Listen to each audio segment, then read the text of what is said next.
Good evening, friends. Before starting part 2, which will be about first section of recurrent sinopulmonary infections, I would like to mention two important things. First, it will be very difficult to follow me in this part if you did not watch part 1. If you did not do, please pause here and watch it first. You will find link for it in the comments below. Second, I would like to remind you that we have 4 groups of soldiers in our army: B, T, neutrophiles that love to abscess everywhere, and complement that complements all the family. We'll start by talking generally about sinopulmonary infections, then we'll dig deep in the details of each and every cause.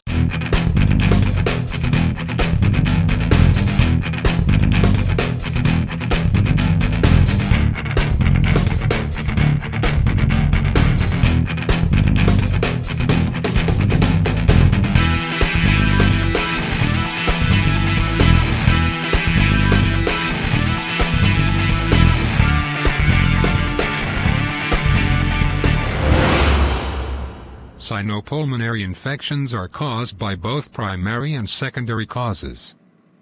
Primary causes are due to decrease in the production of one or more of our soldiers due to genetic or internal problems. That causes will be discussed in details in a minute. Sinopulmonary infections also may occur due to secondary causes. Secondary causes. ICAP. I advise you to understand and memorize secondary causes at the same time. Remember the mnemonic ICAP: immunoglobulins loss, immunoglobulin consumption and immunoglobulin suppression, cystic fibrosis and ciliary dyskinesia, allergic rhinitis and aspiration pneumonia caused by aromatic dysfunction or gastroesophageal reflux. Finally, prematurity. As you remember from part 1 that transfer of maternal antibody to fetus is low before 36 weeks gestation. Immunoglobulins loss occur in the following conditions: nephrotic syndrome, protein-losing enteropathy, severe burns involving large body surface area. Immunoglobulins are consumed in the following conditions: HIV, Epstein-Barr virus, congenital cytomegalovirus, congenital toxoplasmosis, a malignancy, and systemic lupus erythematosus. Immunoglobulins production may be suppressed following intake of some medications. Again, to be remembered by ICAPs. I love gold salts, captopril and carbamazepine. Antimalarials. Phenytoin. Sulfasalazine. In section 1 of part 2, we'll discuss transient hypogammaglobulinemia of infancy and agammaglobulinemia. Also, we'll discuss isolated IgA deficiency and IgA deficiency associated with neurological manifestations, which is called Ataxia telangiectasia. Then, we'll discuss isolated common variable immunodeficiency disease and common variable immunodeficiency associated with thrombocytopenia, which is called Wiskott-Aldrich syndrome, in next video, which will be section 2 of part 2. We'll continue talking about primary causes of sinopulmonary infections. We'll discuss hyper-IgE and hyper-IgM syndromes.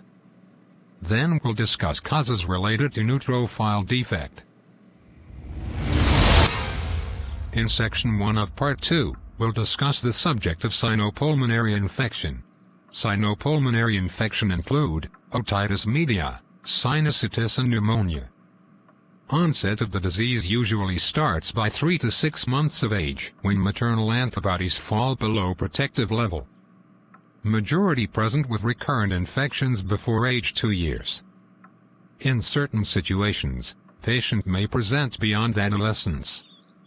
Organisms are Staphylococcus aureus, in case of neutrophils defect, and encapsulated organisms, for example Streptococcus pneumonia and Haemophilus influenza, in case of low immunoglobulins and complement deficiency.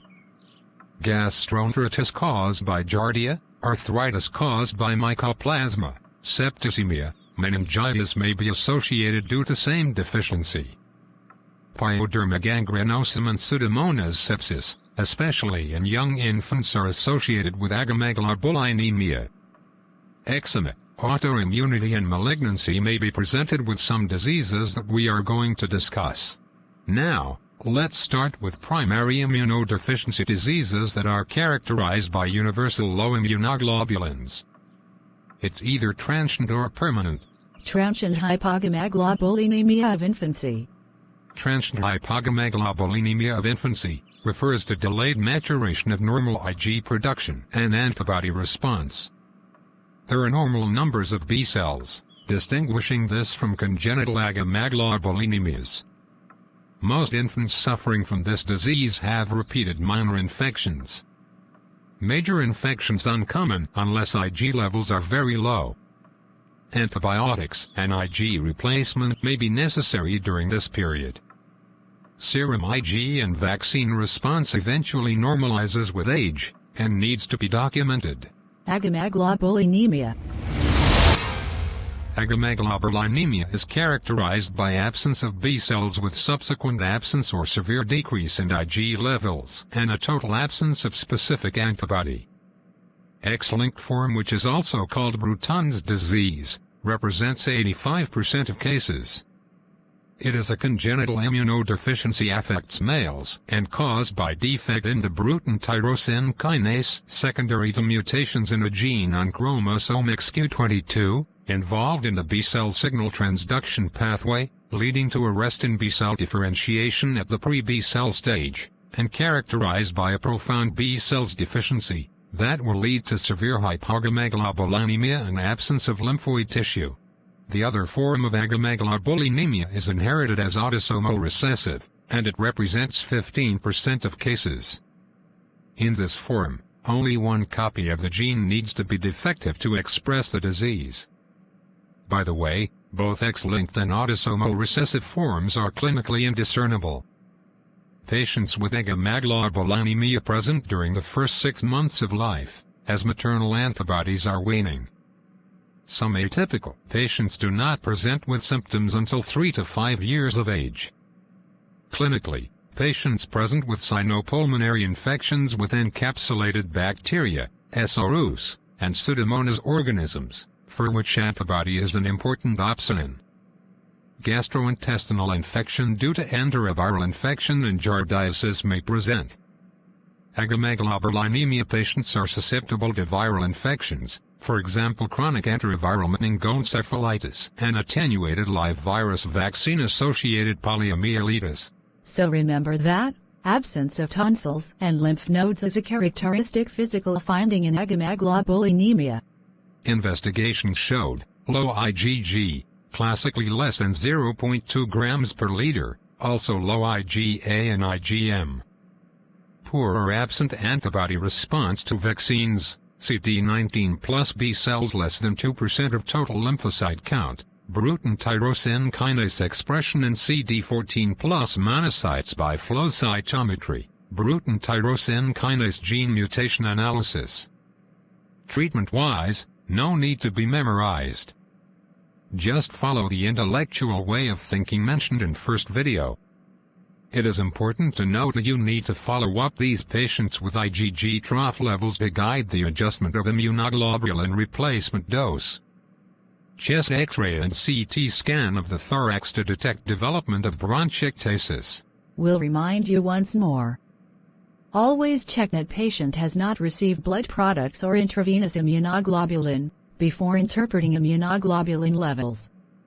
If the patient has received such products, it is necessary to wait approximately 3 months before reassessment. Isolated low immunoglobulin A. Reminding you. Can you recall where is the preferred place for IgA? IgA deficiency disease is defined as serum IgA levels less than 5 to 10 mg per deciliter. It is also accompanied by normal or even increased levels of other immunoglobulins. A minority of these patients demonstrate normal levels of secretory IgA and normal numbers of IgA-bearing mucosal plasma cells. In some patients, it was found IgG2 subclass deficiency. Please note, whenever immunoglobulin G is okay, response to immunization should be okay. It is the most common primary immunodeficiency disorder. Many patients with selective IgA deficiency are asymptomatic, or associated with, recurrent sinopulmonary infections and recurrent gastrointestinal infection. Food allergy, autoimmune disease, and celiac disease may be associated. IgA deficiency occurs as autosomal inheritance. Also seen in families with common variable immunodeficiency disease that we are going to discuss later in this video. The genes for IgA deficiency reside in the MHC class III on chromosome 6. Low A level is compensated by high 5As. Autosomal inheritance, autoimmunity, celiac disease, atopy, food allergy, or even anaphylaxis. There is risk of anaphylactic reactions to blood products secondary to presence of IgA antibodies, but the incidence is extremely rare. Individuals who are IgA deficient with anti-IgA antibodies should be given an IgA deficient antibody card. Also, it's well known that patients with IgA deficiency have high risk of developing malignancy. Because of long love story, we believe that autoimmunity and malignancy will get married soon. Regarding treatment, I don't think that we have anything to add to our general rule that we mentioned in first video. And now, let's move to low IgA with neurological manifestations. Ataxia telangiectasia? It is due to DNA repair defect, in the form of ataxia telangiectasia gene mutation, in chromosome 11q22.3. It is characterized mainly by decreased IgA level. IgE, IgG2 subclass were found to be also low in some patients, and that will explain the variable severity of this disease. T-cell function defect was also noted in other patients. Clinically, in addition to sinopulmonary infection, early onset of progressive neurological impairment and THR form of cerebellar ataxia, choreoathetosis were associated. Oculocutaneous telangiectasia and those aged 2 years and above exist. The signs of telangiectasia occur usually after the onset of ataxia, generally between 2 and 8 years of age. That is why it's called ataxia telangiectasia, not telangiectasia ataxia. So smart. Growth retardation, diabetes and liver dysfunction were noted in this disease. Increased risk of developing lymphoid malignancies was noted. Investigations. Start with step 1 and 2 as in first video, then add alpha-fetoprotein serum level. From step 2, it's important to choose liver function test and serum glucose. As in isolated IgA deficiency, low A was compensated with high 5As. Also here, low IgA will be compensated with high 5As. Abnormal ATM gene, not machine. Ataxia, abnormally short, high alpha-fetoprotein, abnormal liver function test and glucose level. This patient may suffer from growth retardation. So please, I don't have to tell you every time about height and weight check, as I am expecting your nurse to check it as a routine. Cultured cells exhibit increased radiation-induced chromosomal breakage. Clinical diagnosis is supported by genetic analysis, ATM gene mutation. When it comes to management, please think logic as noted in the first video. It is important to understand that the need for antibiotic prophylaxis and immunoglobulins replacement depends on the severity of T-cell and B-cell deficiency. Joint management should be considered. Pulmonologist has the most important participation in the treatment in the form of regular lung function monitoring, chest imaging, as lung damage is a major cause of morbidity. Neurologist and immunologist participation is also needed. I noticed that the second video took longer than I expected. I think sinopulmonary infection deserves 3 parts instead of 2. Next part will discuss hyperimmunoglobulins E and M, and also will discuss common variability immunodeficiency, both isolated and the one associated with thrombocytopenia, which is Wiskott-Aldrich syndrome. Then we'll keep neutrophiles and complement defects till the end. By the way, sinopulmonary infection is the longest part because it's the most common complaint, in addition to the fact that during our discussion, We cover more than 50% of immunology topics. By the end of third part, we will summarize and recap everything to make life easier. And now please, get out of my room. I want to sleep.